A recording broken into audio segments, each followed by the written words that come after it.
First, the first ingredient or the first item you would need is witch hazel, as well as cotton rounds. And today I'm using the Target brand of witch hazel, as well as the Up and Up, which is the Target brand for cotton rounds.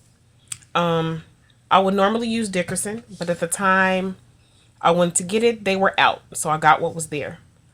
I poured into another bottle, a squirt bottle, and I just happened to have an old Mary Kay bottle. But any bottle that you have will do, as long as it has a squirt lid or something you can pour it onto the cotton ball, cotton round, or if you're using a towel, because you don't want to put it at the base of the bottle and backwash any debris and cotton residue and things like that back into your bottle of witch hazel.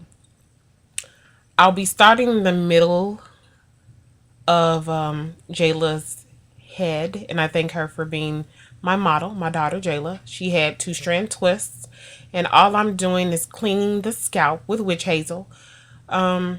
Whether you have a buildup of product, dry scalp, or itchy scalp, or any odors, anything you have in your hair, is good to cleanse your scalp with witch hazel.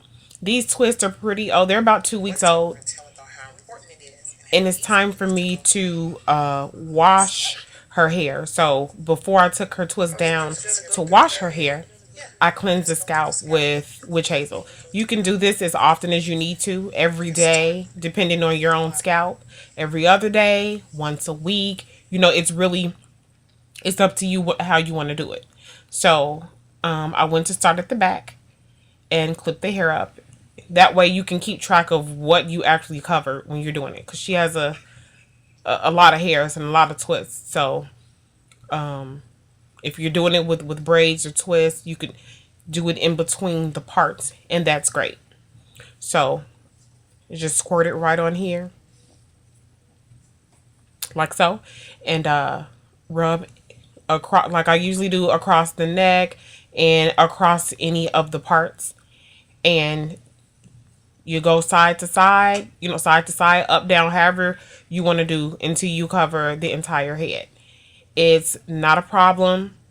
It's gonna be little cotton ball babies or whatever you want to call, little leftover pieces of cotton ball from the cotton rounds or cotton balls. So you may prefer to use a towel, and that's fine. Some brands have less cotton residue than others, and I couldn't tell you off the top of my head which ones are best. But it's just something that happens. And excuse the fruit in the background. We had just gone to the market earlier in the day. So anywho, I'm just cleaning around the edges and again through the parts. And witch hazel is a natural astringent. It comes from the witch hazel plant. It's not burning, it's cooling, it's soothing, leaves your scalp clean, it tones your skin. You can also use cotton rounds to wipe your face, or say if you have a cut or wound, you can also use that. It's safe to use around your eye area as well. But today we're focusing on the scalp, to cleanse the scalp. Even if you have a relaxer, it's not going to damage or have any adverse effects if you have a relaxer. It's no chemical reactions or anything like that. Um, Another thing you can do when cleansing the scalp, you can go over your scalp with things like tea tree oil or melaleuca oil, which is tea tree oil.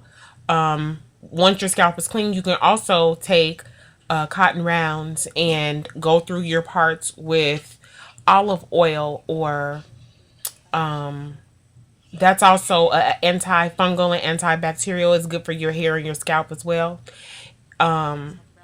The other oil, coconut oil. You can go through the coconut oil process as well with the cotton ball. Of course, that's after your hair is, been, your scalp has been cleaned and everything. One more thing I like to add is you can also clean the braids or the twists themselves. Say if you have odor or you just want to wipe them clean or tidy them up or shine them up. You can do the same thing with lemon juice. Take the juice of a lemon and dab your cotton ball into it from a fresh lemon, and put it on there and wipe down the braid or the twist. And just from, you know, can go around the scalp. It takes out any odor. It adds a natural shine. It's a natural product. It doesn't strip your hair. It doesn't do anything. It doesn't make it sticky. If anything, it picks up any residue. So even if you have synthetic hair into your own hair, it works also on synthetic hair. I used to wear braids all the time, and that was what my braid technician would always tell me: cleanse your scalp with witch hazel, and you can wipe away. It takes away smoke, odor, sweat, anything. It just freshens. You're not walking around smelling lemony, but it does take out any odor and it refreshes the hair in the most natural way. So that's it. Thanks for watching.